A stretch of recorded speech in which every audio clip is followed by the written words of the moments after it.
ගන්න රියුට් එක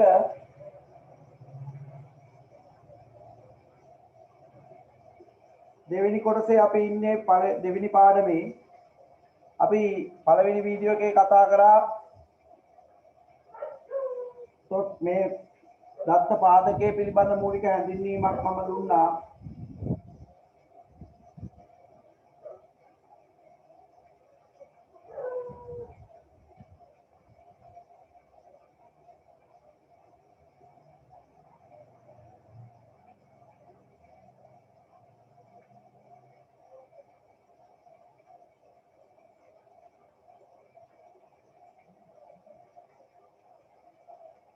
හරි මට කවුරු හරි කියන්න පුතේ අපි නවත්තලා තියෙන්නේ ටියුට් එකේ කොතනින්ද කියලා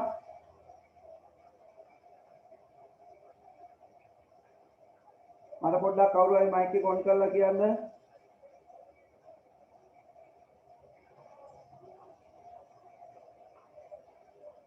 කවුරුත් නැද්ද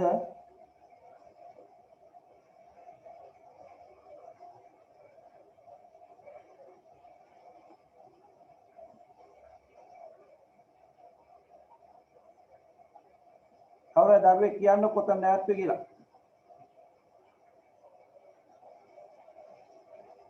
ඉදුසර කොතන නවත්තලා තියෙන්නේ අපි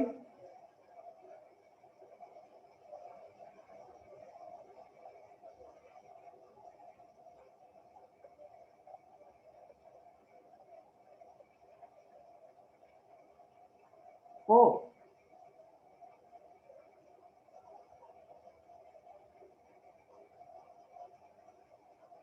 දත්ත පාදකයේ කොතන නැවැත්වේ අපි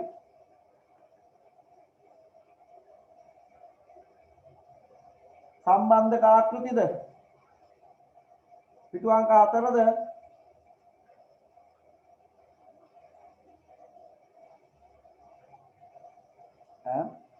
කවුරුත් නැද්ද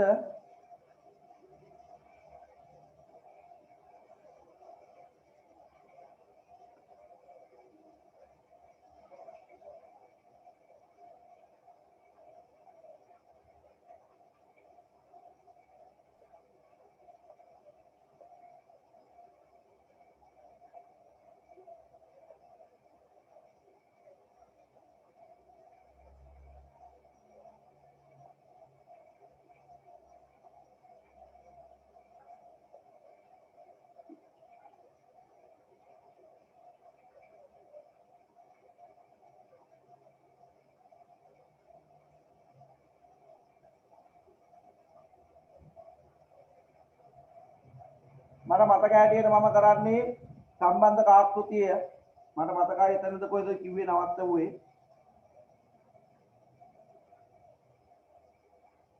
හරි මේ සම්බන්ධක ආකෘතිය කියන එක අපි කතා කරද්දී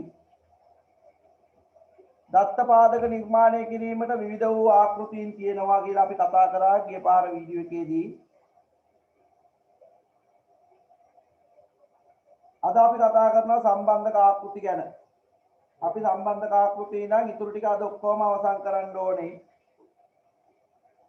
මේකේ පුතේ මතක තියාගන්න ඕනේ ඔයා කියව ගන්නදී පාට මේ නෝට් එක දීලා තියෙන්නේ කියව ගන්න වැඩි අධ්‍යාපනයක් සඳහා ඔයා වැඩි කරුණු ටිකක් IT සම්බන්ධයෙන් දැනගෙන ඉන්න ඕනේ. හරිද? එතකොට මේ දත්ත පාදකවල වාසි අවාසි හරිද දත්ත පාදක පරිශීලනය කරන්නන් සම්බන්ධව ඊළාට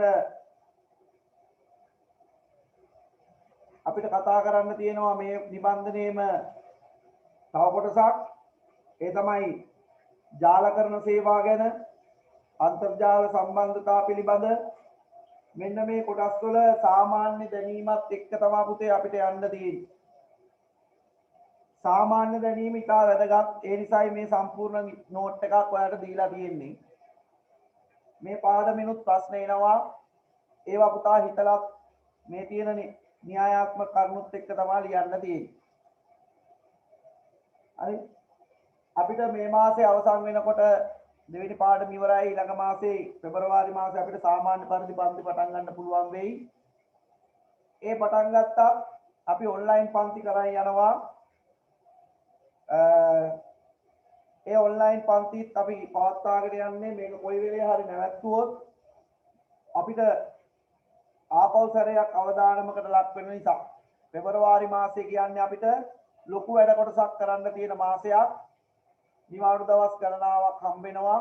ඒ නිවාඩු දවස්වලදී ඔයාට වෙන පන්ති වලට නම් සහභාගී වෙන්න දාගන්න එපා.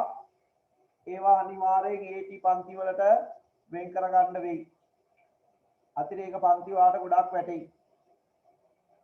පෙබරවාරි මාසේ නිබන්ධන ගද්දී ඔයාට තුන්වෙනි පාඩම හා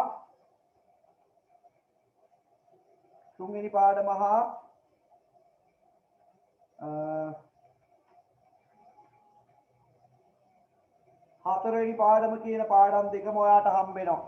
4 හෝ 5. තුන්වෙනි පාඩමයි පස්වෙනි පාඩමයි වගේ හම්බ වෙයි ඔයාට. ඒක තාම මම තීරණය කරලා නැහැ. අනිවාර්යෙන් තුන්වෙනි පාඩම හම්බ වෙනවා. ඒත් එක්කම 4 හෝ 5 හම්බ වෙනවා. මාර්තු මාසේ පළවෙනි සතිය වගේ වෙනකොට අපිට සියලු ඒකක ආවරණය කරගන්න පුළුවන් වෙයි. අපි යමු අද සම්බන්ධිත ආකෘති කියන තැනට. ඔයා ගාව නෝට් එක ඇති අපිට ජාල ආකෘතිය නේ අපිට සාම ආකෘති ගණනාවක් තියෙනවා කිව්වා ඩේටාබේස් එකක් එහෙම නැත්නම් දත්ත පාදකයක් හදා යන්න. ඒකෙදි වර්තමානයේ බහුලවම භාවිතා කරන අපිට විභාගයේ වැදගත් වන ආකෘතිය තමයි සම්බන්ධිත ආකෘතිය කියන්නේ.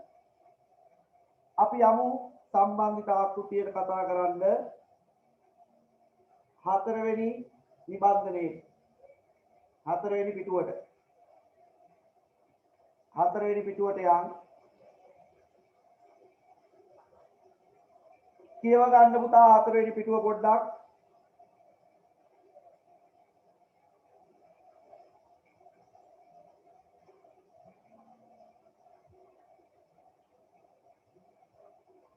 ක්ලාස් එකකින් මම ගන්නම්. හරි. එතකොට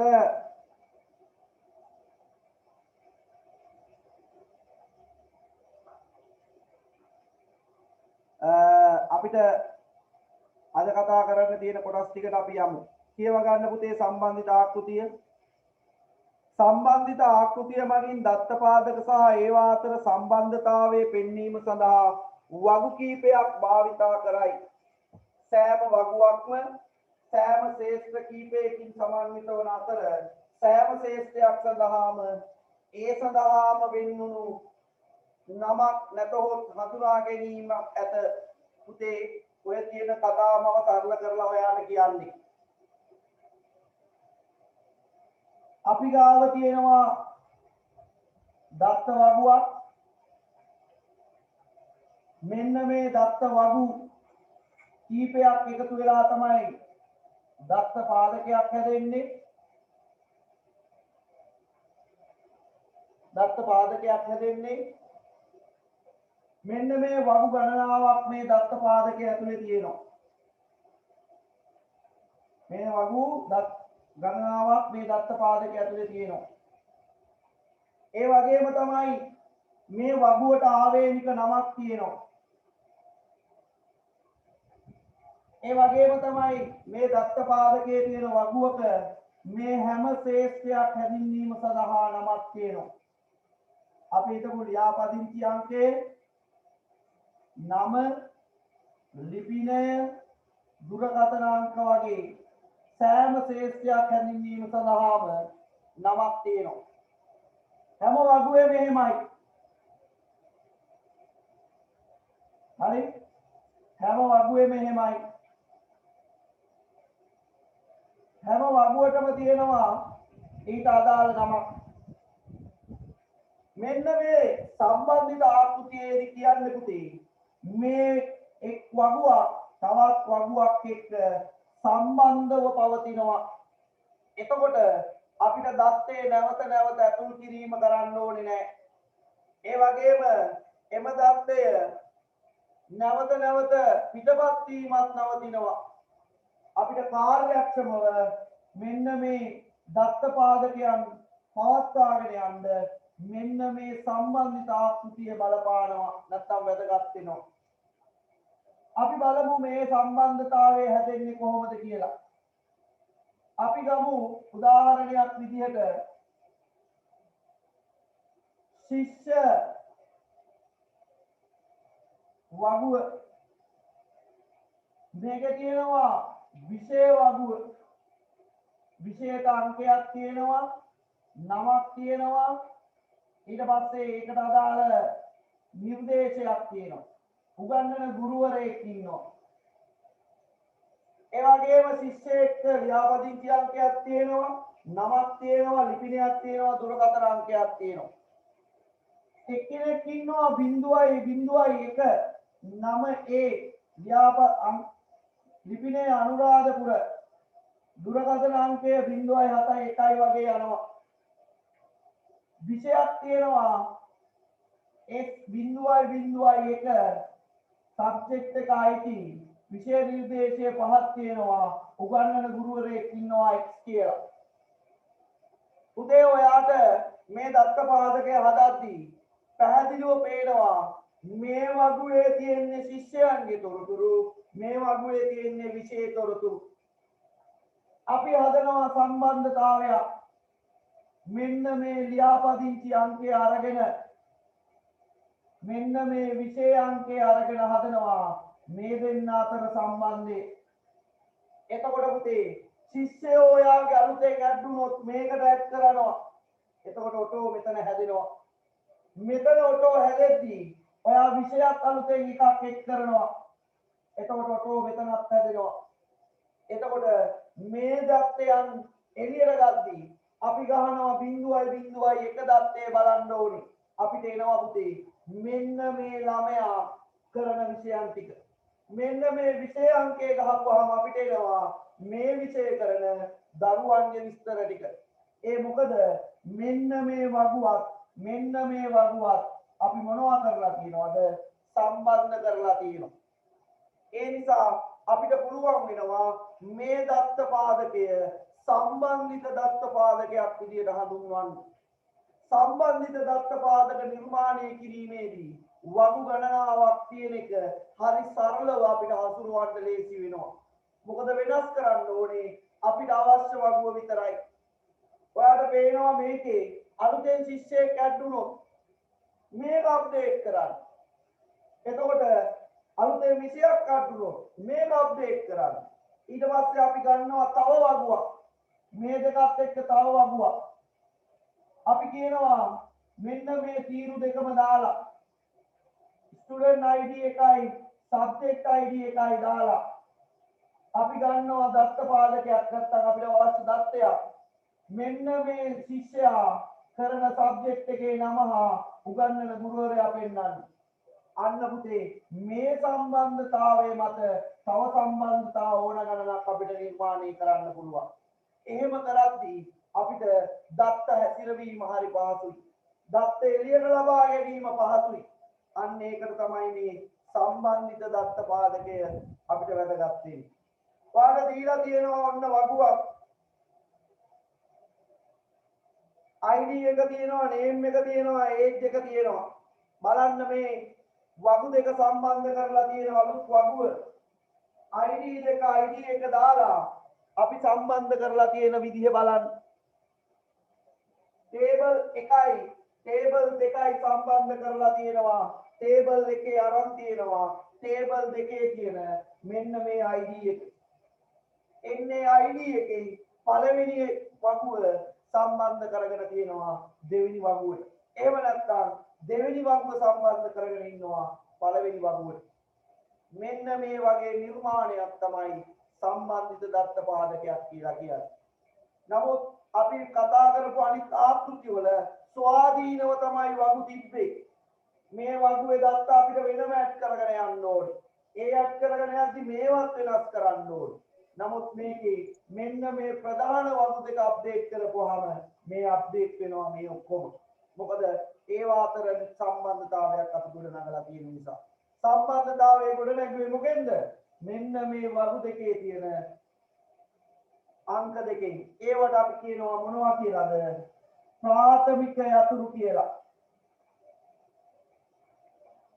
මොනවා කියලාද කියන්නේ ප්‍රාථමික යතුරු මෙන්න මේ ටේබල් එකක දත්ත වෙන් කර හඳුනා ගැනීමට භාවිතා කරන සුවිශේෂී වූ අංකයකට අපි කියනවා මොකක්ද කියලාද?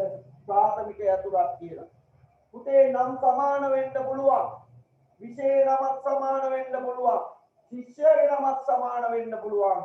ශිෂ්‍යයාගේ ලියාපදිංචි ලිපිනයක් සමාන වෙන්න පුළුවන්. හැබැයි කවදාවත් ලියාපදිංචි අංක කවදාවත් සමාන වෙන්න විදියක් නැහැ. ඒකයි වාට ඒටි එකෙනුත් දෙන්නේ ලියාපදිංචි අංකයක්. එහෙම නැත්නම් විභාග අංකයක්. ඒකේ යටතේ ඉන්නේ ඔයා විතරමයි. හැබැයි ඔයයි ඔයාගේ යාළුවයි දෙන්නම එකම සබ්ජෙක්ට් කරන්නේ. එකම විෂය ධාරාව ඉගෙන ගන්න. හැබැයි අංක දෙක වෙනස්. අන්නේ අංක දෙකෙන් තමයි අපි මෙන්න මේ වගු සම්බන්ධ කරගෙන යන්නේ.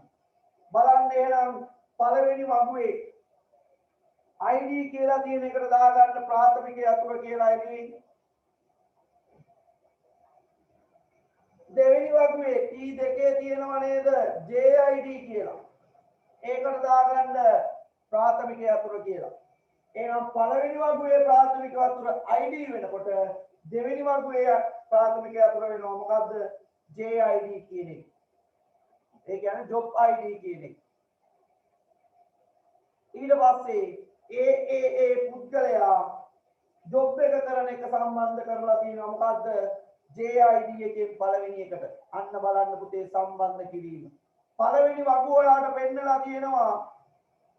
ඒකේ ඔය ID එක සම්බන්ධ කරලා නැහැ. වගු දෙකම එක ළඟ තියෙන තැන බලන්න. එහා පැත්තේ වගුව මෙහා පැත්තේ වගුවට සම්බන්ධ කරලා තියෙන්නේ දෙවෙනි වගුවේ ID එකේ. අන්න හැදුවා සම්බන්ධතාවය. සම්බන්ධ ආකෘතියේදී. ඔන්නෝක තමයි සම්බන්ධිත ආකෘතියේදී කතා කරන්නේ. පුතේ මෙන්න මේක ඩේටාබේස් වල නැත්තම් දත්ත පාදක වල මෙන්න මේවට කියන නම් වෙනයි. බලන්න කියනවා සිරස් තීරුවක් ශේෂ්ත්‍රයක් හෝ ගුණාංගයක් ලෙස හැඳින්වේ. තනි ශේෂ්ත්‍රයක ඇති දත්ත කාණ්ඩයක් කාණ්ඩ සියල්ලම එකතුවක් දත්ත වර්ගයක් වේ. තිරස්පේලියයි මෙන්න මේ තිරස්පේලියේ තියෙන්නේ වාර්තාවක්. මේ අතර යන්නේ මොනවද? වාර්තා. මේ අතර යන්නේ මොනවද? ශේෂ්ත්‍ර එහෙම නැත්නම් ගුණාංග. අපි කියනවා මේ අතර යන්නේ ෆීල්ඩ්. මේ අතර යන්නේ රෝ කියලා එහෙම නැත්නම් ටබල් කියලා. අන්න ඕවම තමයි පුතේ සම්බන්ධිත දත්ත ආකෘතියේදී අපි හඳුනා ගන්න. බලන්න ඔය එක කොටස තියරිය කියවලා එතකොට ඔයාලට තවදුරටත් සම්බන්ධ වෙයි. ඊළඟට කියනවා මෙන්න මේ අපි අඳින දත්ත පාදකය පරිගණකයට තේරෙන්නේ නැහැ පුතේ. මේම අඳින දත්ත පාදකය. ඒක දත්ත පාදකයේ පරිගණකයේ බවට තේරුම් ගන්න පුළුවන් බවට පත් කරන්නේ SQL කියන භාෂාවෙන්. එහෙනම් ඔයා දැන් ඔයා එක දෙයක් දන්නවා. මෙන්න මේ විදිහට අපි හදන දත්ත පාදකය භෞතිකව නිර්මාණය කරන අඳින දත්ත පාදකය පරිගණකයට ලබා දෙන්නේ මොන භාෂාවෙන්ද? SQL භාෂාවෙන්. ඒ SQL භාෂාවේදී ඔයාලට පුතේ මේ කෝඩින් අහන්නේ නැහැ. බලන්න ඔයාලට කෝඩ් එකක් ඔය දීලා තියෙනවා. බලන්න ටේබල් එකක් හදන කෝඩ් එක. මේවා අහන්නේ ඉලවල නම් මේවා අහනවා. හරි බලන්න කියනවා create table මොකද්ද නම? account. එහෙනම් ඔන්න account කියන table එකේ account number එක වචන 10කින් කියනවලු. මෙන්න මේ විදිහට අපිට වගු හදන්න පුළුවන්. පරිගණකයට තේරුම් ගන්න පුළුවන් විදිය. එච්චර දුර හිතන්න එපා. ඔයා මතක තියාගන්න අපි අදන මේ දත්ත පාදකය අපි කොලේ කාඳින දත්ත පාදකය පරිගණකයට ලබා දෙන්නේ මොන භාෂාවෙන්ද? SQL භාෂාවෙන් කියන්නේ.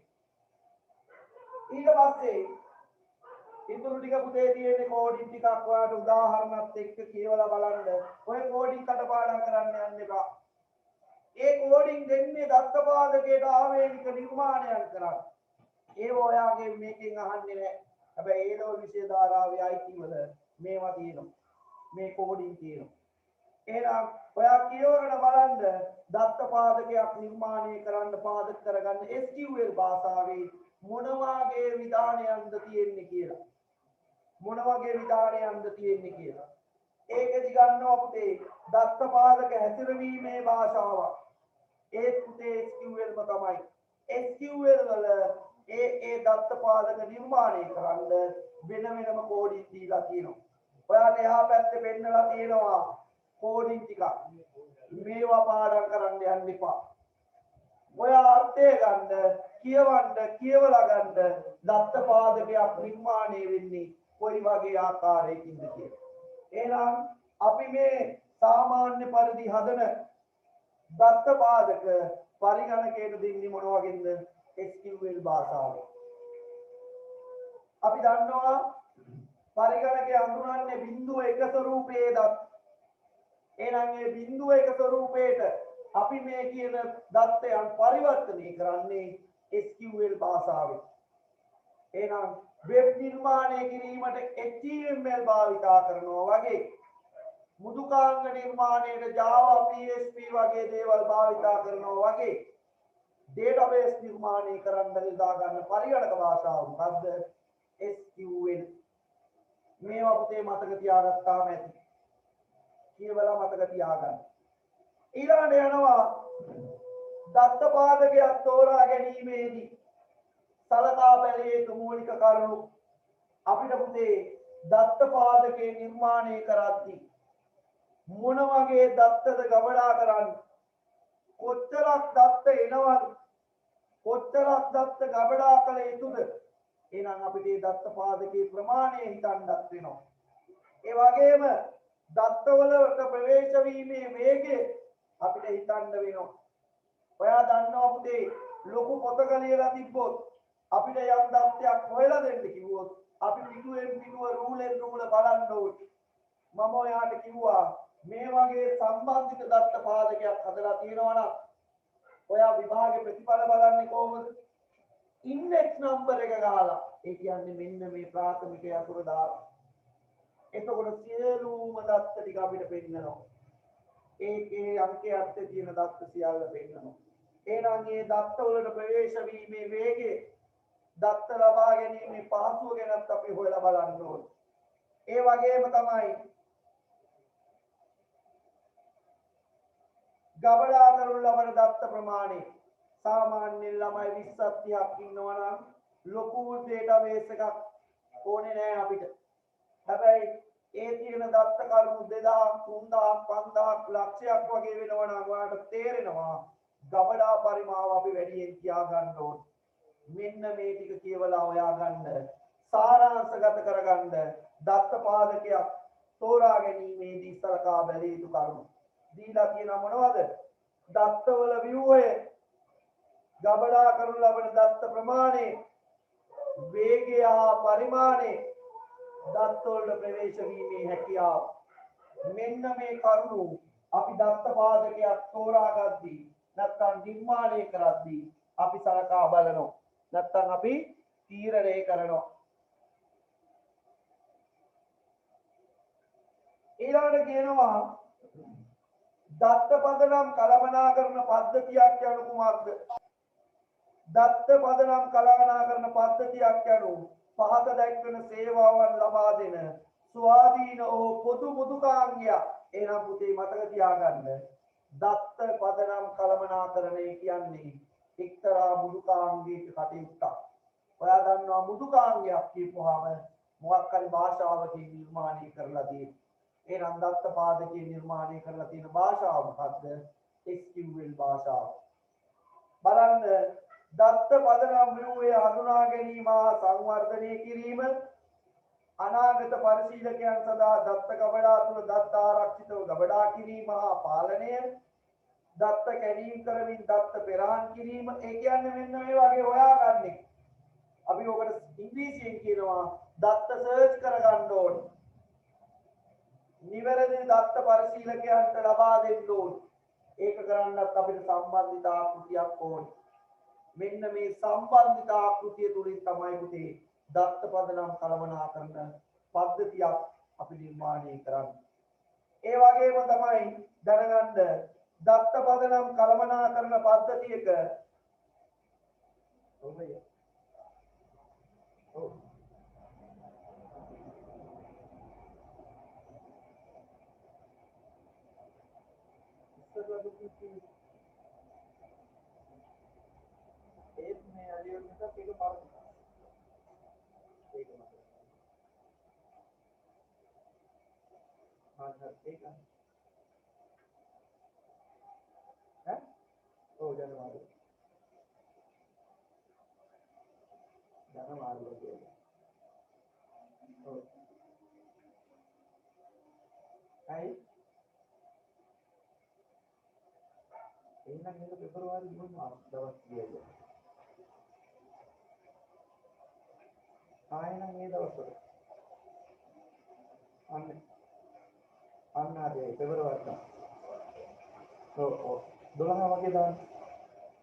ඊට පස්සේ මෙන්න මේ දත්ත පදනම් කළමනාකරන පද්ධතිය හා ඒවායේ ඉදව් බලන්න පුතා කියවගෙන දත්ත පදනම් කළමනාකරන පද්ධතියක් ඉලෙක්ට්‍රොනිකව වාර්තා ගබඩා කරන පද්ධතියක් ලෙස සැලකිය හැක. පුතේ මේක පොතපතක සටහන් කරන දෙයක් නෙමෙයි. පරිගණකයට දීලා පරිගණකයේ තුලින් වාර්තා කරන සිද්ධියක්. ඒක මොන පද්ධතියක්ද?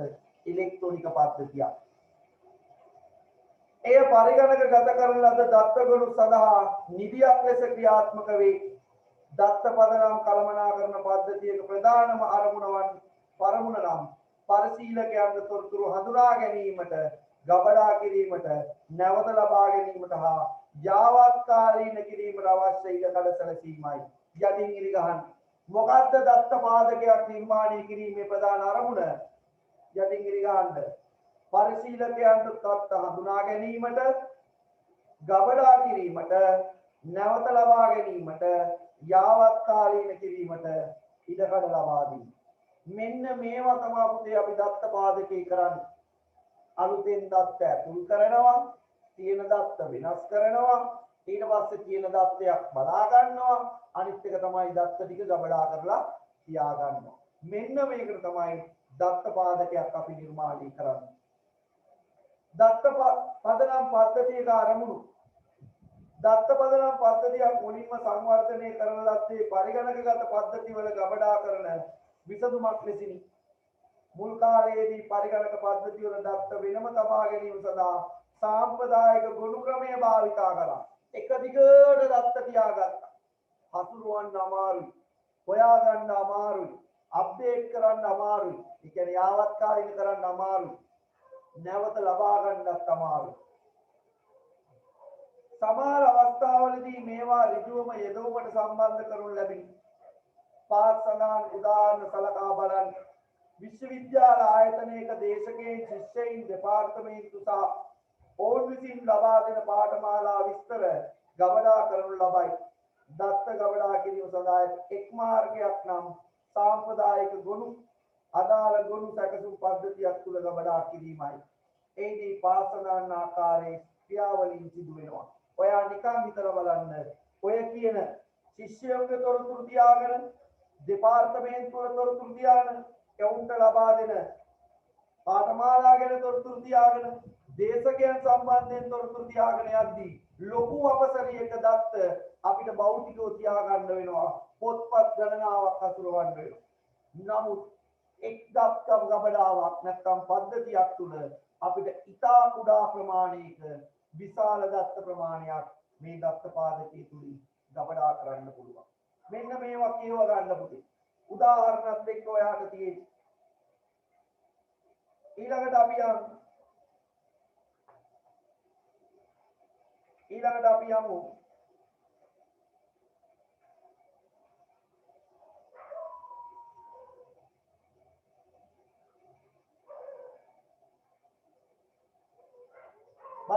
තියෙනවා මෙන්න මේවා ටික වැදගත් වෙයි. ඕකේ පිටේ පිටුව මාරු වෙලා තියෙන්නේ. පිටුව මාරු වෙලා තියෙන්නේ.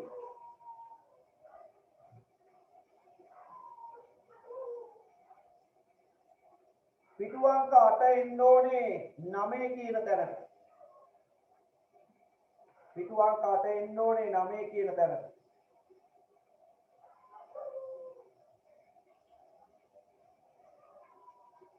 එහෙනම් ඒක හදාගන්න පිටුව අංක 8 කියලා.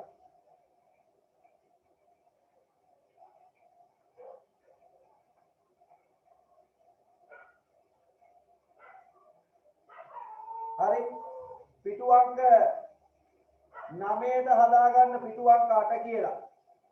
පිටුව අංක 10ට හදාගන්න පිටුව අංක 9 කියලා. පිටුව අංක 10ට හදාගන්න පිටුව අංක 9 කියලා.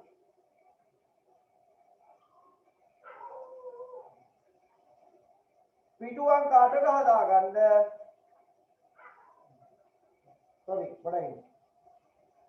පිටුව අංක 10 හදාගන්න කිව්වා පිටුව අංක 9 කියලා.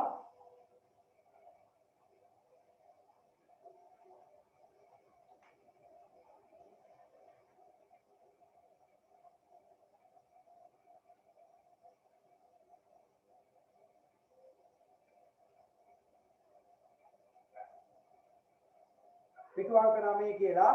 පිටුව අංක 10 හදාගන්න පිටුව අංක 9 හදාගන්න කිව්වා පිටුව අංක 8 කියලා.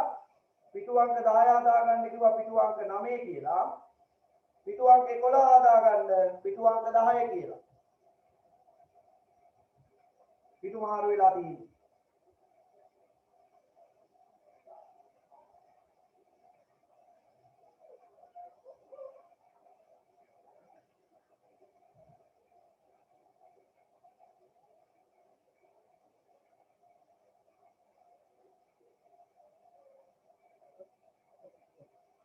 හරි මෙතන වැටලා තියෙනවා පුතේ පිටු ටික මෙන්න මේ ටිකත් එන්න ඕනේ මෙතෙන්ද. පිටු අංක 6 හරි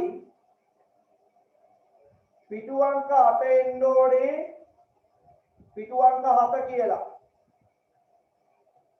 පිටු අංක 8 එන්න ඕනේ පිටු අංක 7 කියලා හදාගන්න. දැන් හරි පිටු අංක 8 එන්න ඕනේ පිටු අංක 7 කියලා. එතන තියෙනවා තව තෝරා ගැනීමේදී සලකා බැලිය යුතු කරුණු තුනක් දීලා. දත්ත ආකෘති නිර්මාණය, බහුවිධ දත්ත පදනම් වල වපසරිය, දත්තවල සුරක්ෂිතභාවය හා ආරක්ෂාව. මෙන්න මේ කියන කරුණු ඔක්කොම තෝරා ගැනීමේදී සලකා බලන්න ඕනේ. ඊට පස්සේ ඊළඟට එන්න ඒකේ හරි පිටු අංක 8 හදාගත්තා පිටු අංක 7 කියලා.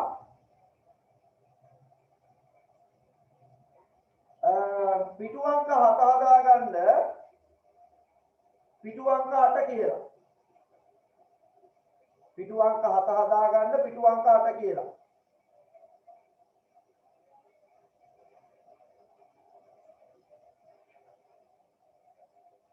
පිටු අංක 8 කියලා. ඊට පස්සේ හරි වගේ 9 හරි 9 එහෙම තියන්න කමන්නේ 9 හරි 10 හරි 11 හරි එතනින් එහාට හරි පුතේ. මෙතන මේ පිටු දෙක මාරු වෙලා තියෙන්නේ. ඒක මම කැපුවා ආපහු ඒක හරියට හදාගන්න කොහොමද එන්න ඕනේ? පිටු අංක 7 වෙන්න ඕනේ පිටු අංක 8 විදියට. පිටු අංක 8 වෙන්න ඕනේ පිටු අංක 7 විදියට. එතකොට හරි. දත්ත පදනම් පරිශීලකයන් නැත්නම් පරිශීලකයෝ ටික බලන්න. සාමාන්‍ය පරිශීලකයෝ ඉන්නවා, ජෙදුම් ලේඛකයන් ඉන්නවා. ඔය විදග්ධ පරිශීලකයන් කියන්නේ වැඩසටහන් සංවර්ධනය නොකරමින් අන්තර්ක්‍රියාකාරකම් එයාලා තමයි තොරතුරු විමසීම් කරන්නේ. එයාලා තමයි මේ පිළිබඳව හොයලා බලන්නේ. ඒ වගේම සුවිශේෂී පාලකයෝ ඉන්නවා. මේ ටික කියවලා බලන්න. හරි ඒ ටික තමයි පරිශීලකයෝ ඉන්නේ. ඊයේද පරිශීලකයෝ 4 දෙනයි. ඒ පරිශීලකයන් 4 දෙනා තමයි දත්ත පාලකයන් පරිශීලනය කරන්නේ. මේක කියවලා බලන්න. හැබැයි කරුණු හතර තියාගන්න ලොකුවට ලියන්න ඉන්නේ නෑ ආයි. කරුණු මොනවද කියන එකයි එන්නේ. ඊළඟට මෙන්න මේක වැදගත්. පිටු අංක 9 තියෙන එක. පිටු අංක 9. සංවිධානයක තොරතුරු පැතලි තල ගොනු පද්ධතියක් මත ගබඩා කිරීමේදී මූණ පෑමට සිදුවන ගැටලු. අර මම කිව්වේ එක දිගට දත්ත පාදකේ තියාගත්තොත් එන ගැටලු. දත්ත අතිරික්තය හසහා නොකැලැක්වීම. දත්ත ගැලපෙන්නේ නැතුව යයි. ඇයි පුතේ දිගට දාන්න ඕනනේ. ඉරි මාරු වෙන්න පුළුවන්. කොටු මාරු වෙන්න පුළුවන්. වෙන ළමයෙක්ට ලකුණු යන්න පුළුවන් වෙන කෙනෙක්ගේ ලකුණු. මේ වගේ නොකැලපීම් වෙන්න පුළුවන්. දත්ත වලට ප්‍රවේශ වීමේ දුෂ්කරතා තියෙනවා. පිටු පෙරලන්න වෙයි, පොත් හොයන්න වෙයි, අඩලූල තියලා බලන්න වෙයි. මොකද දිගයිනේ දත්ත පාදකේ. දත්ත උදකලාවෙන් සමහර දත්ත සම්බන්ධයක් තියෙනවද කියලා හොයා ගන්න බැරි වෙයි. ඒ වගේම තමයි අඛණ්ඩතාවය පිළිබඳ ගැටලු. කොලේ ඉවර නම් ඒකට ආයෙත් කොලයක් අලවන්න වෙයි. ඇයි දිගටම තියාන යන්න ඊට මදිනේ. මේ අතර දිග මදි නම් තව කොල අලවන්න වෙයි. සමහර දැකලා තියෙනවානේ පොත් එන දිගට තියන් ඉන්නෝ. මේ අතරත් දිගයි. අඛණ්ඩව තියාගෙන යන්න බැරි වෙන ගැටලු. ප්‍රමාණ ගැටලු. පුතේ විශාලයි. ඔයාට කවුන්සල් ඉගෙන ගන්නවා ලිජරේ. ලිජරේ කියන්නේ ගිණුම් වල එකතුව තියෙන පොත. ඕක පුතේ දැන් සාමාන්‍ය බැංකුවක පොතක් වුණා නම් දැන් බැංකුව ඔක්කොම තියෙන දත්ත පාදකේ ඉඳලා ප්‍රශ්නයක් නැහැ. ගිණුම් අංකේ ගහපුවම තොරතුරු ටික එනවා. ඕක තිබ්බේ පුතේ ලිජරේ කියන පොතේ භෞතිකව පොතේ.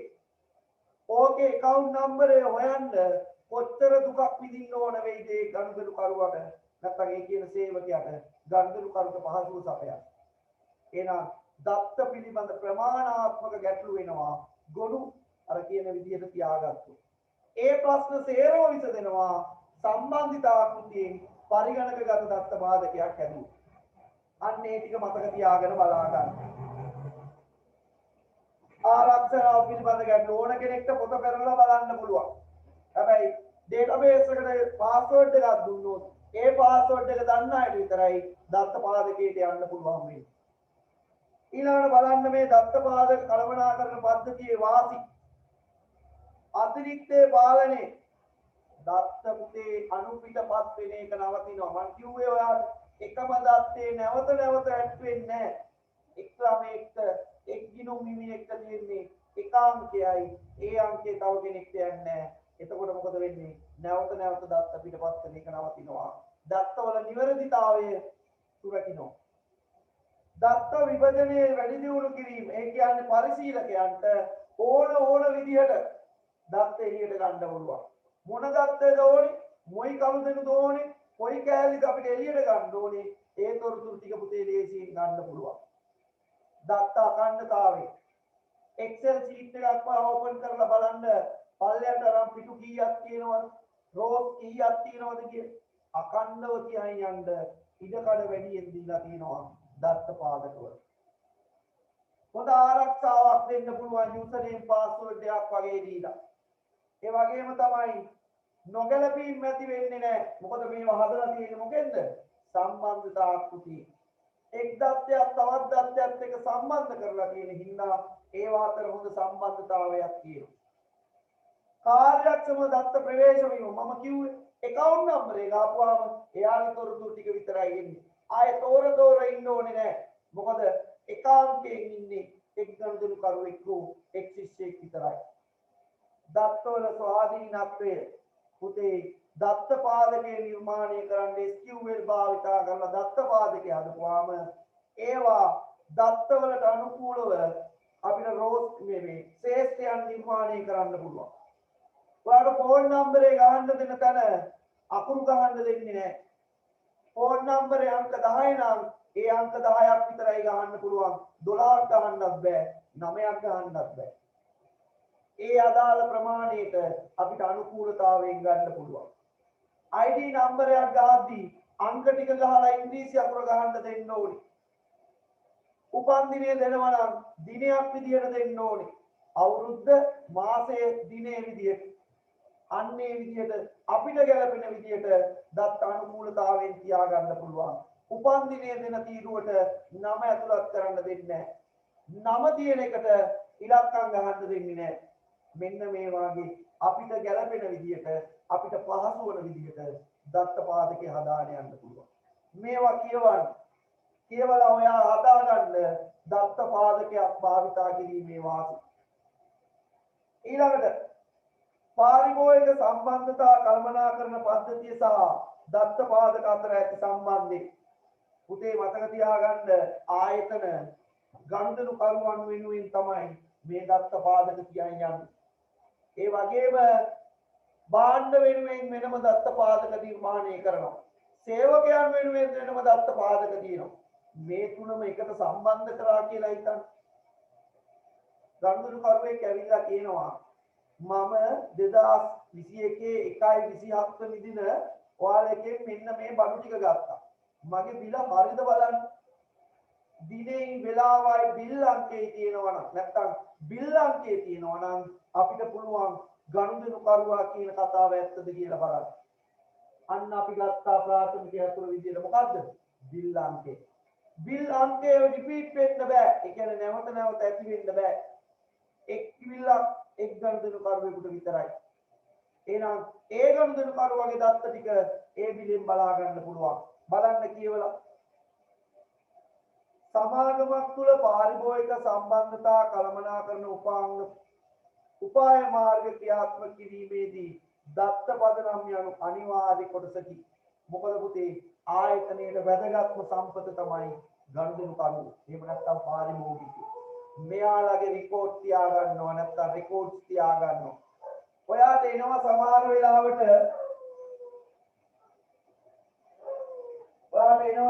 වෙලාවට ගායකයන්ගේ සින්දු පිළිබඳ විස්තරයක් ඔයාගේ ෆෝන් එකට.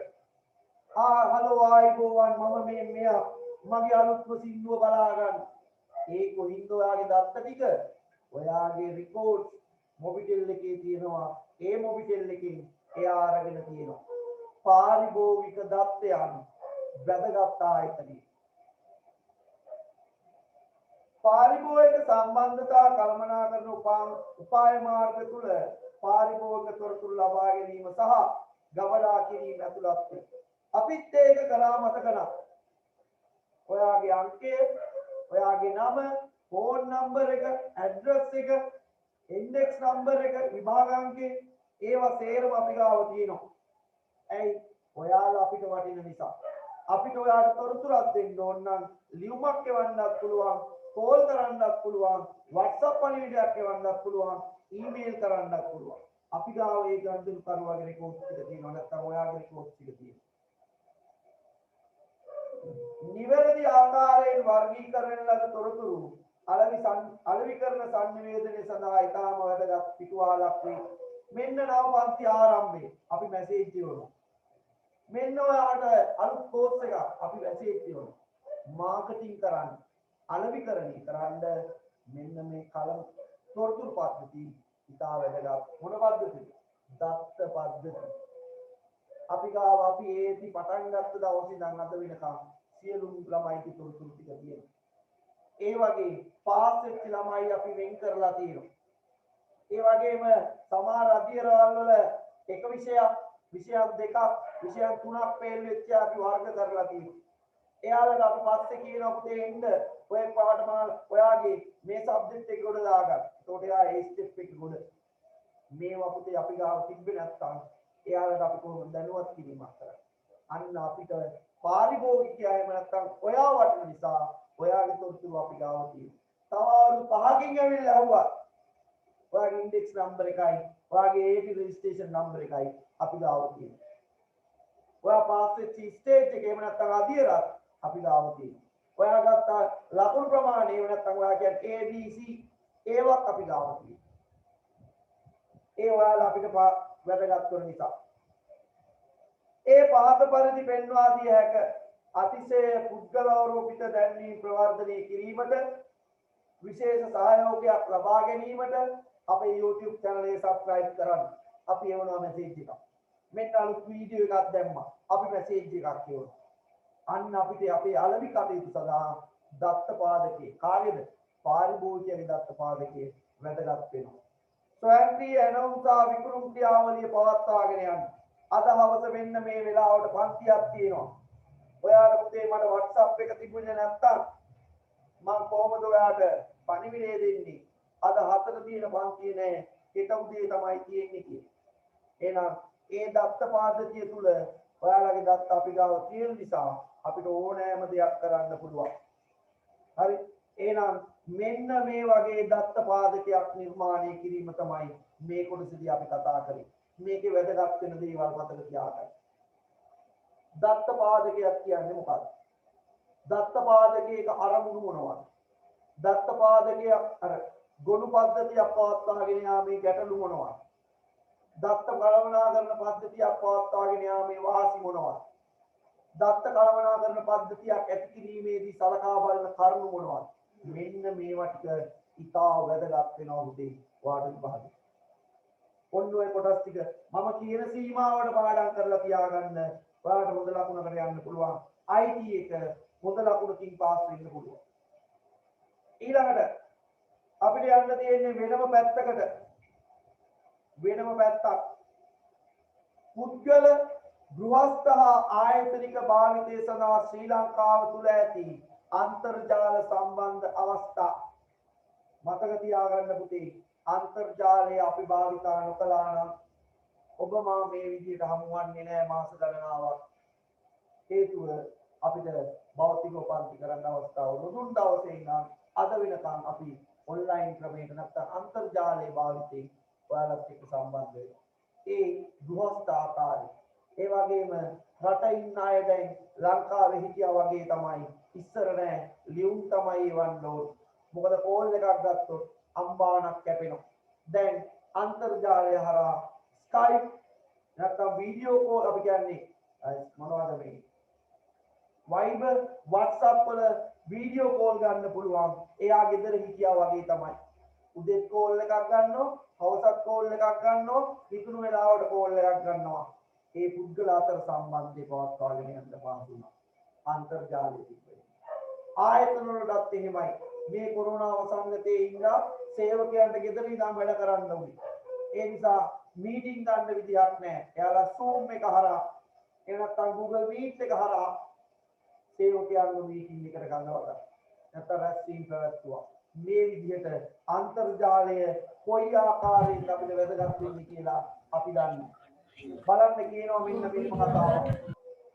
අපිට වෙන රටවල් ඕනේ ලංකාව ගැනයි අපෙන් අහන්නේ. අන්තර්ජාල සම්බන්ධතාවයක් මගින් ග්‍රාහකයා හා අන්තර්ජාල සේවා සැපයුම්කරු අතර මාධ්‍යමය සම්බන්ධතාවයක් ඇති කරනු ලබයි. මෙය මාධ්‍යයන්ගෙන් සමහරක් රැහන් සහිත මාධ්‍යයන් වන අතර තවත් සමහරක් රැහන් රහිත. ඔයා Wi-Fi කියන්නේ රැහන් නෑ. ඔයා SLT ළඟින් ගන්නවා නම් පාරේ යන ලයින් එකකින් රැහන් රහිත නෙමෙයි සහිත. අන්න පුතේ අපිට අන්තර්ජාල සේවා සැපයුම් කරුවන් ඔය ISP කියන්නේ පොලිස් ඔෆිසර් කෙනෙක් නෙමෙයි. ඒ ඉන්ටර්නෙට් සර්විස් ප්‍රොවයිඩර් කියන එක. අන්තර්ජාල සේවා සැපයුම් කරුවන්. කවුද ඒ කට්ටියට උදාහරණ? ඔතනින් උඩින් ලියා ගන්න. Mobitel, dialogue, Hutch, Airtel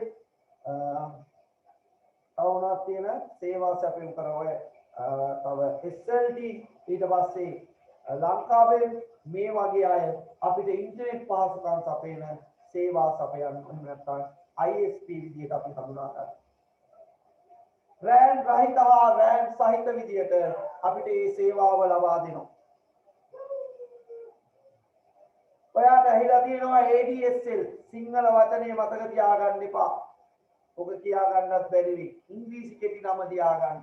ADSL සාමාන්‍ය දුරකථන ජාලයක් කරා ඉහළ කලා පළලක් සකස් කරමින් ඩිජිටල් තොරතුරු හොමාරු කර ගැනීම. මෙම අසම්මතිත ග්‍රාහක සම්බන්ධතාවයවත් ADSL මගින් සිදුවේ. ඔයාගේ ගෙදර දුරකථන ලයින් එකක් තියෙනවා නම් RAM සහිත කියන්නේ කේබල් තියෙන ඒකෙන් අපි යන්නේ මොකෙන්ද? ADSL ක්‍රමයට. ඊළඟට ISDN ඒකාබද්ධ සේවා ඩිජිටල් ජාලය. මේක යන්නේ ඩිජිටල් ක්‍රමයට. මේකෙදි පුතේ මතක තියාගන්න සමහර රැහන් රහිත ජාලයන් ක්‍රියාත්මක වෙන්නේ මෙන්න මේ ක්‍රමයේ. එහෙනම් ඔයා මතක තියාගන්න ඕනේ කාරණාව. අන්තර්ජාල සේවා සපයනවා රැහන් සහිත හා රහිත විදියට. ඒවා වර්ගීකරණය කරන්නේ කොහොමද කියන එක තමයි මෙන්න මෙතන තියෙන්නේ. ඒකෙදි මතක තියාගන්න ඕනේ තවත් වැදගත් කාරණාවක් අපිට කියනවා. මොකක්ද අපිට කියන කාරණාව? ආයෙ පුතේ පිටුව මාරු වෙලා. ආයෙ පිටුව මාරු වෙලා. පිටු අංක 14 හදාගන්න පිටු අංක 13 කියලා. පිටු අංක 14 හදාගන්න පිටු අංක 13 කියලා. පිටු අංක 13 හදාගන්න පිටු අංක 14 කියලා.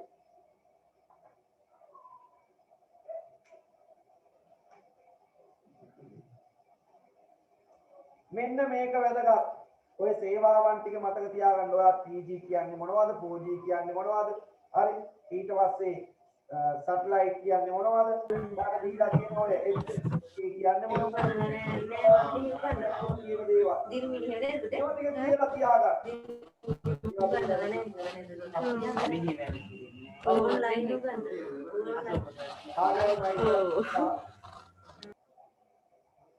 ප්‍රශ්නයක් අහන්න දෙන්නේ. පුතේ මේ තියෙන නෝට් එකේ ඔයා සාරාංශගත කරලා ඒක හැඳින්වීමක් තියෙනවා. ඒ හැඳින්වීම ගන්න. ඊට අමතරව වපසරියක් මම මේ නෝට් එකේ දීලා තියෙනවා. ඊළඟට මම මෙන්න මේක වැදගත් වෙනවා ඔයාට. අන්තර්ජාල සම්බන්ධතාවයක් ලබා ගැනීමේදී සලකා බැලිය යුතු කරුණු. මෙන්න මේ කරුණු ටික හොයලා බලන්න. ව්‍යාපාරික ගෘහස්ථද යනවද ඔයා හොඳට තේරුම් ගන්න. ඔයා ව්‍යාපාරයක් කරන කෙනෙක්ද ගෙදර පාවිච්චි කරන්නද ඉන්ටර්නෙට් ගන්න. ප්‍රධාන වශයෙන් ඒක සලකා බලන්න. ලබාගත හැකි බව අපිට සිග්නල් තියෙනවද? එහෙම නැත්නම් ඒ සපයුම් කරුවා අපිට ඒ සපයයිද? ඊළඟ එක විශ්වාසදායී හා සේවා මට්ටම කිව්සුමක් පවතිනවා. අපිට සිග්නල් නැති වුණොත් සමහර ඩයලොග් රවුටර් අරන් ගියා සිග්නල් නැහැ.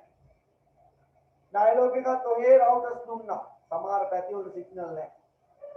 කිව්සුම සම්බන්ධ වැදගත්. කිව්සුමේ කොන්දේසි මොනවද? රවුටර් එකේ සිග්නල් නැති ඉඳ රවුටර් එකේ දුන්න අනේ මිස් අපි අපිට ආපෙන් බාර ගන්න බෑ. අන්න කිව්සුම කොන්දේසි නැහැ. සිග්නල් නැති වුණොත් අපි ආපහු බාර ගන්නවා කියන්නේ. ඒවයි කොන්දේසි වැදගත්. උඩුගත කිරීම මා භාගත කිරීම ඩවුන්ලෝඩ් අප්ලෝඩ් කරන එක. ඩවුන්ලෝඩ් කරනවා කියන්නේ අපිට භාගත කරනවා.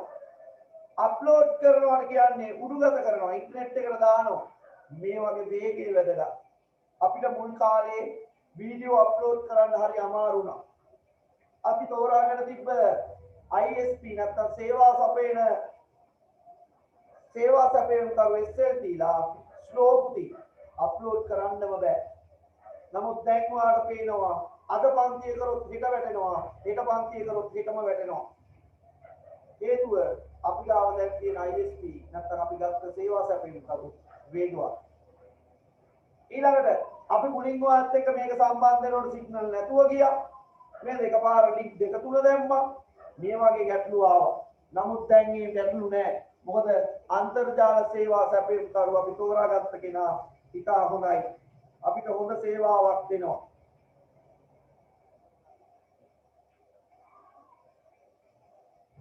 හරි. මෙන්න මේ වගේ වපසරියක් අපි ගාව තියෙනවා. ඊළඟට අන්තර්ජාල සේවා සැපයීම් කරු දුරකථන සේවා මෙන්ම දත්ත සේවාවද ඒකාබද්ධව ලබා දෙන බව. ඔයා මොබිටෙල් ගත්තොත් ඔයාට දුරකථන සේවා ගන්නත් පුළුවන්, දත්ත සේවාව ගන්නත් පුළුවන්. එහෙම නැත්නම් ඉන්ටර්නෙට් සේවාව ගන්නත් පුළුවන්. මෙන්න මේ වගේ අන්තර්ජාල සේවාවක් ලබාගත් සලකා බැලිය යුතු කරුණු ටික ඔයා පාඩම් කරලා තියන්න. මේ වගේ භාගය අහනවා. ඊළඟට යනවා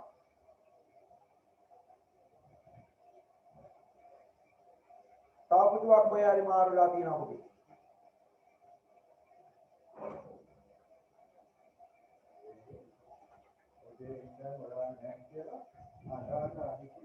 හරි පිටුව හරි 15 ස්ටෑන්ඩ් එක දාගන්න ඔය ඩොට් එක තියෙන තැන උපකරණ සහ ප්‍රතිස්ථාපනය කිරීම සඳහා වැය වන වියදම ඔය ඩොට් එකක් කියලා මකලා තියෙන්නේ. එතන ස්ථානයේ ලියන්න පළවෙනි ඩොට් එක යටතේ උපකරණ සහ ස්ථාපනය කිරීමට අදාළ වියදම ඉන්ටර්නෙට් එකට සම්බන්ධ වෙද්දී ඔයා බලා ගන්න ඕනේ තවත් කරුණක් තමයි ඔන්න ඔය උපකරණ සඳහා ස්ථාපනය කරන්න වියදමක් යනවාද කියලා. සිම් එක ගත්තා ෆෝන් එකට දැම්ම ඩේටා ඔන් කරා. හරි ලේසි. නැත්තම් රවුටර් එකක් අරගෙන ඒක තව මොනවා හරි එකට සම්බන්ධ කරලා හරි ප්‍රශ්න ඒවට වැඩි වියදම්. ඊළඟ ඩොට් එකේ ලියා ගන්න ඊළඟ කරුණ තමයි තව එකක්. පවත්නා අතිරික්ත විකල්ප මොනවා?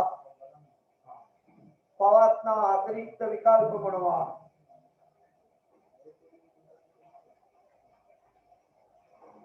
පවත්නා අතිරික්ත විකල්ප මොනවා? ප්‍රධානම දේ තමයි ඉන්ටර්නෙට් එකට සම්බන්ධ වෙනකොට ඒ සම්බන්ධ වන සම්බන්ධතාවය විශ්වාස වෙන්න ඕනේ. විශ්වාස නොවුනොත් අපිට මේ කර යනකොට ඒක කට් වෙනවා නම් අපිට එයා ගැන විශ්වාසයක් නැහැ. අපි මේ කරගෙන යන එක ස්ලෝ වෙනවා නම් අපිට එයා ගැන විශ්වාසයක් නැහැ. ඒ සේවා සැපයුම් කරුගේ විශ්වාසය අපිට ඉතා වැදගත්. මෙන්න මේ කරුණු ටික ඔයා අන්තර්ජාලය සම්බන්ධයෙන් මතක තියාගන්න ඕනේ. මෙන්න මේ ටික. අන්තර්ජාල සේවා සපයන අය බ්‍රෑන්ඩ් සහිත රහිත විදිහට සේවාව සපයනවා. ඒවා අපි වෙන වෙනම හඳුන්වලා තියෙනවා. ADSL, HADPA, හරි. ඊට පස්සේ ISDN, ඊට පස්සේ 3G 4G, ඊට පස්සේ PSTN මෙන්න මේ විදිහට ඒ සේවාවන් මොනවද කියලා හඳුනා ගන්න. මෙන්න මේවා යටතේ කියවෙන්නේ මොනවද කියලා හොයා ගන්න. කෙටි හැඳින්වීමක් මතක තියාගන්න. විභාගයේ ඔයාලා තියෙනවා. තවත් දුරටත් අහන්න පුළුවන්. පේපර් එකයි තියෙන්නේ. අපිට ගයිඩ් එකක් ගන්න. ඊළඟට අපිට වැදගත් තව කොටසකට අපි යනවා ජාලකරණ සේවා කියන එක. මෙන්න මේ ජාලකරණ සේවා ඉතා වැදගත් අපිට. මෙන්න මේකේ වැදගත් ජාලකරණ සේවාවක් තමයි වලාකුළු අපි කතා කරා වලාකුළු පරිගණකකරණය. මෙන්න මේක අපිට ඉතා වැදගත් විභාගයේ ජනප්‍රිය ප්‍රශ්නයක්. අපි යමු ජාලකරණ සේවා ගැන කතා කරන්න. ජාලකරණ සේවා බලන්න පිටු අංක 15 මෙන්න මේම කියලා තියෙනවා. ජංගම සේවා සැපයුම් කරුවන් විසින් සිය ග්‍රාහකයන් සඳහා විද්‍යුත් තැපෑල ඊමේල් යවන්න විශ්ව විසිරි වියමනය උඩින් දාගන්න www කියලා w3 වසම් නාමයෙන් ආදී විවිධ සේවාවන් විවිධ ප්‍රොටෝකෝල හරහා ලබා දෙනු ලබයි. ප්‍රොටෝකෝල කියන්නේ පුතේ එයාලගේ එක්තරා මාර්ග ක්‍රමයක්. පහත දැක්වෙන්නේ ඒවාට උදාහරණ. මෙන්න මේවා ටික ලියා ගන්න. එක එක සේවාවන් අපිට ජාලකරණයෙන් සම්බන්ධ වෙලා ලබා දීලා තියෙනවා. එක ලියා ගන්න වසම් නාමය මම ඉක්මනට කරන් යන්න පුතේ නෝට් එක තියෙන නිසා මේ නෝට් එක දෙන්න ඕන ටික මම මේ ලියන්නේ. වසම් නාමය කෙටියෙන් අපි කියනවා DNS වරාන් ඇතුලේ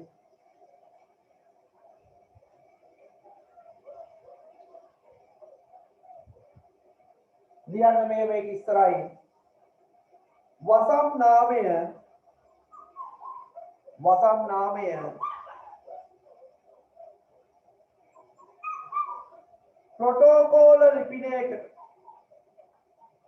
ප්‍රොටෝකෝල ලිපිනයකට කෙටියෙන් ලියන්න IP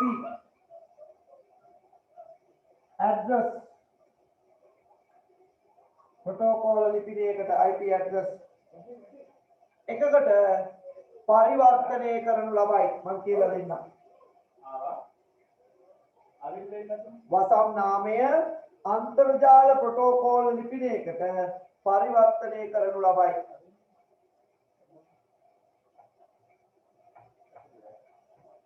ඔයාගේ වසම් නාමයකට උදාහරණයක් තමයි Google කියන්නේ. නම වෙබ් අඩවියක් නැත්තම් සේවාවක් හඳුන්වන නාමය. හරි නාමය. හරි හේතුව මෙන්න මේ නාමය අපිට මතක තියාගන්න ලේසි. මේක අපිට මතක තියාගන්න ලේසි. හැබැයි පුතේ ජාලකරණේ මේක මතක තියාගන්නේ IP address එකකින්. ඒ IP address එක තියෙන්නේ IP version 4 වලින්. ඒකේ 1199යි 168යි 0.5. පුතේ මේක ඔයා හිතන්නකෝ මේකේ IP address එක කියලා. ඔයාට මේකද ලේසි මතක තියාගන්න මේක අමාරුයි. මේකේ එක අංකයක් හරි වෙනස් වුණොත් යන්නේ වෙන වෙබ් එකකට. නැත්තම් වෙන සේවාවකට. අන්තර්ජාලයේ ජංජාලයක් වෙනවා මේක මාරුනොත්. නමුත් අපිට මෙන්න මේ IP address එක පරිවර්තනය කරලා තියෙනවා උච්චාරණය කළ හැකි නමකට. ඔයා Google කියලා ගහනවා. ඒ වගේම ඔයා ගහනවා Facebook කියලා. මේක තමයි පුතේ වසම් නාමය. හැබැයි මේ නාමයට ආවේනික වූ මොකද්ද තියෙන්නේ? IP එකක් තියෙනවා. ඕනෑම වසම් නාමයකට ආවේනික වූ IP එකක් තියෙනවා. ඔයාලගේ ඔය ෆෝන් එකටත් ආවේනික වූ IP එකක් තියෙනවා. මෙන්න මේ IP එක දන්නවනම් ඕනෑම ෆෝන් එකක් හැක් කරන්න පුළුවන්. මේ IP එකක් දන්නවනම් ඒ IP එකෙන් යන්න පුළුවන් වසම් නාමය දන්නටත් අදාළ වෙබ් එකට. එහෙනම් මොකද කරන්නේ මේක? වසම් නාමය IP address එක වසම් නාමය බවට පරිවර්තනය කරගන්න. ඊළඟට දෙවෙනි එක විද්‍යුත් තැපෑල.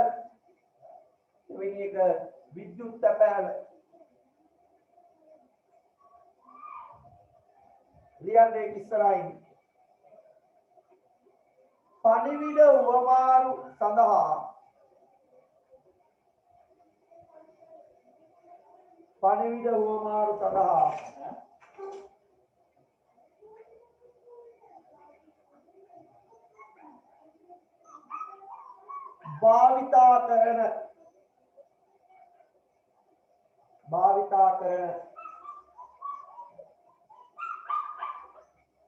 භාවිතා කරන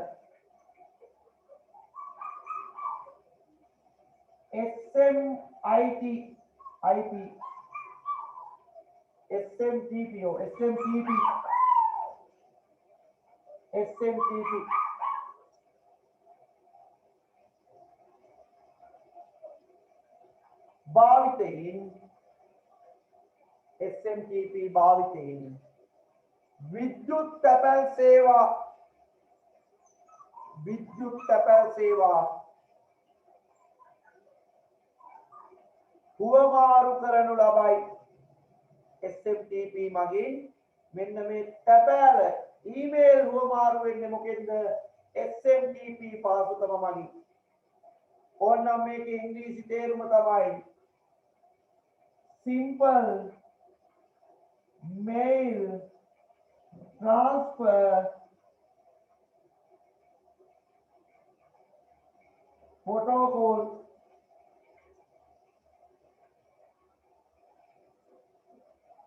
Simple mail transfer protocol. ඔයාලා අර DNS එකේ තේරුම වුණා. domain name server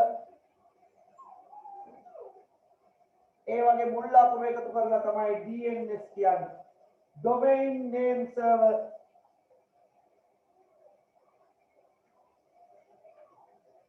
එහෙනම් ඔයා ඊමේල් යවන්නේ මොන පාසුකම හරහාද?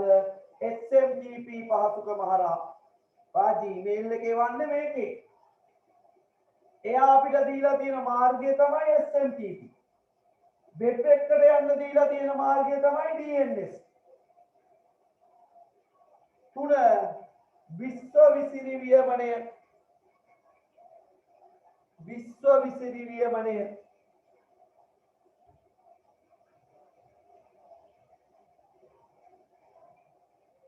විශ්ව විසිරි වියමනය වරාන් ඇතුලේ W3 World Wide Web World Wide Web ලියන්න ඉස්සරහින් අන්තර්ජාලය ඔස්සේ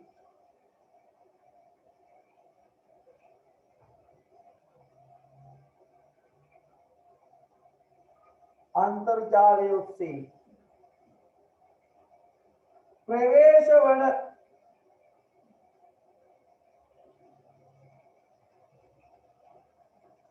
වන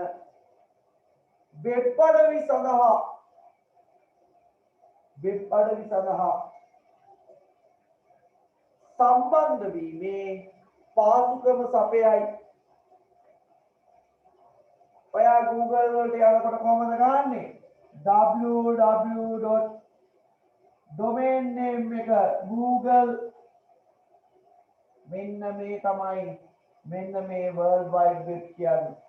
මේවා හදලා තියෙන්නේ පුතේ HTTP වලින් HTML වලින්. මේවට අපි කියන්නේ hypertext කියලා. මෙන්න මේ hypertext වලින් ඒ කියන්නේ මේ HTML වලින් හදන්න භාවිතා කරන ක්‍රමලේඛනේ නැත්නම් මෙයක් ක්‍රමලේඛනයක්. මේ ක්‍රමලේඛන හඳුන්වන්නේ hypertext කියලා. මෙන්න මේ hypertext නැමැති නැත්නම් HTML නැමැති භාෂාවෙන් හදපු වෙබ් වලට යන්න තමයි අපිට www කියලා කියන්නේ. World Wide Web කියන්නේ. ඊළඟ එක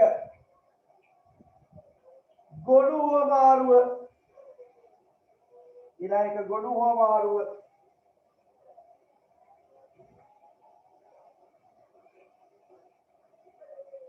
ලියන්න එක් පරිගණකයක ඇති ගොනු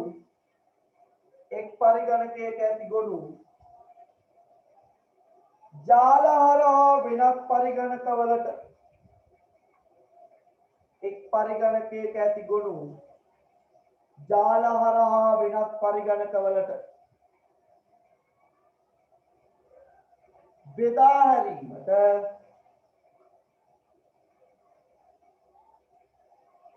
FTP භාවිතා කරයි. File Transfer Protocol එකක් පුතා එක්තරා මාර්ගයක්. මැෂින් දෙකක් අතර ෆයිල් හුවමාරු කරන්නේ. ඔය ෆොටෝ එකක්, සින්දුවක්, ෆිල්ම් එකක් හුවමාරු කරන්නේ මෙන්න මේ FTP වලින්.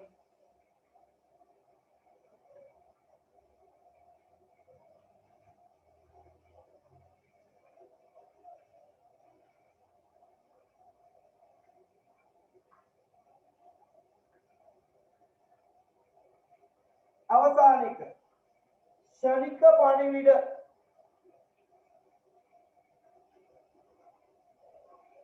ශනික පණිවිඩ වැඩිපුරම භාවිතා කරන්නේ අපි ඔයාලත් එක්ක සම්බන්ධ වන ඔය WhatsApp Viber වගේ ශනික පණිවිඩ තමයි අපි හුවමාරු කරන්නේ. ඒකත් කියන්නේ අන්තර්ජාලයට සම්බන්ධ විවිධ පරිශීලකයන් අතර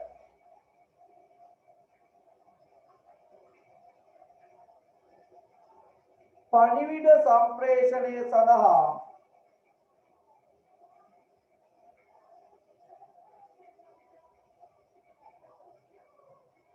මෙය භාවිතා කරයි.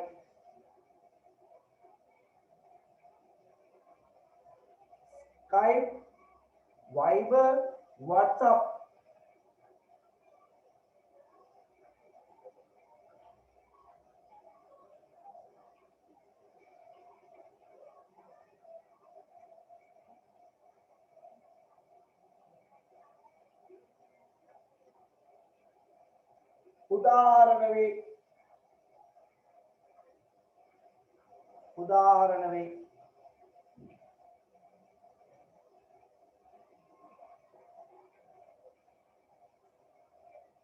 උදාහරණ වේ.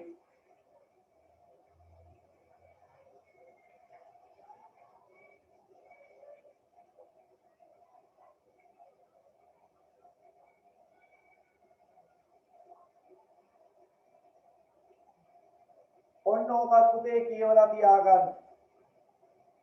මේ වගේ ලොකු විස්තරයක් ඔයාලට ඕනේ නැහැ. හැඳින්වීමක් තිබ්බාම ඇති. IT කියන සබ්ජෙක්ට් එකේ මේකේ අපෙන් බලාපොරොත්තු වෙන ප්‍රධාන පාඩම තමයි 3 වෙනි පාඩම. ඊළඟ පාඩම. මේ වගේ දල අදහසක් ඔයා ගාව තියාගත්තාම ඇති.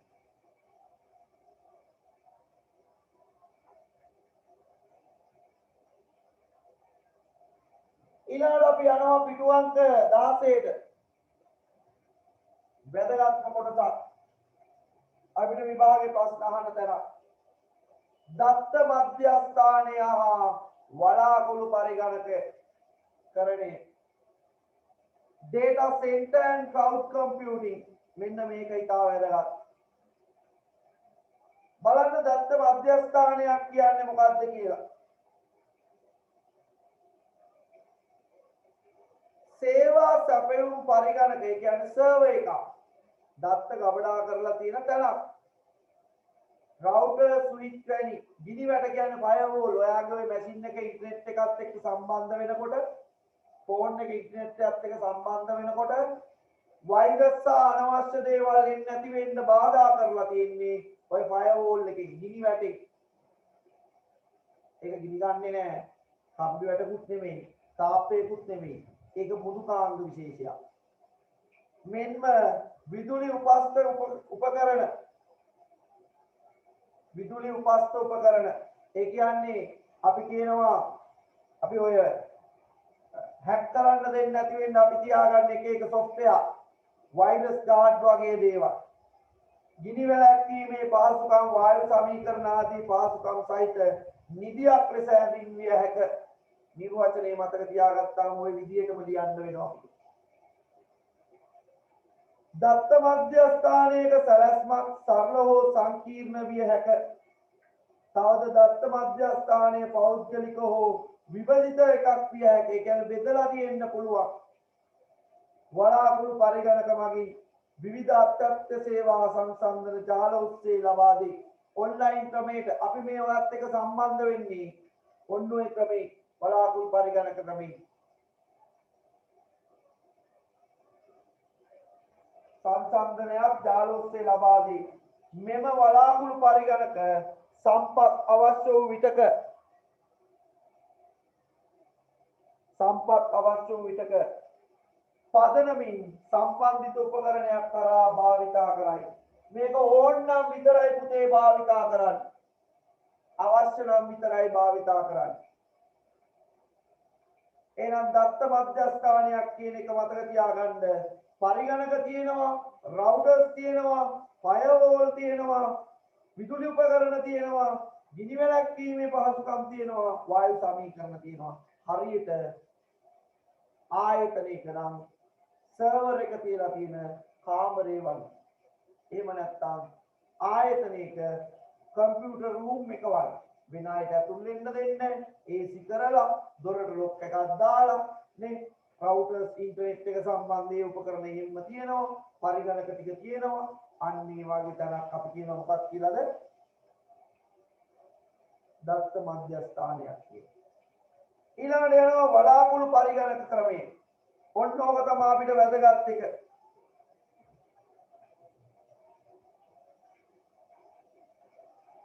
ඔන්න ඕක තමයි අපිට වැදගත් එක.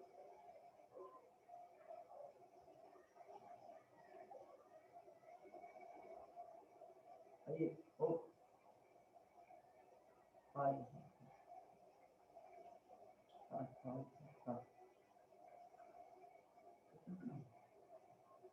හරි වලාකුළු පරිගණක ක්‍රමය. පුතේ මෙන්න මෙතනින් එහාට අපි සෙනසුරාදාට කරන්නේ. මොකද ඔයාට කියව ගන්න ගොඩාක් කරුණු මේක ඇතුලේ අන්තර්ගතයි. එන්නේ කොටස් ටික අපි සෙනසුරාදා කතා කරලා අවසන් කරමු. මම ඕකේ තියෙන තියරි කොටස් ටික ඔයා සාරාංශ කරන්න. අද මම ඔයාට දානවා AT එකේ පාස් පේපර් එකයි. මම හිතන්නේ ෆයිනල් පේපර් එක මම ගාව තිබ්බොත් මම දාන්නම්. ඔයාට AT එකෙන් අපිට තිබ්බ පළවෙනි විභාගයේ පේපර් එක මම ඔයාට දැන් දානවා. ඔයා බලන්න මොන වගේ ප්‍රශ්න අහලා තියෙන්නේ කියලා.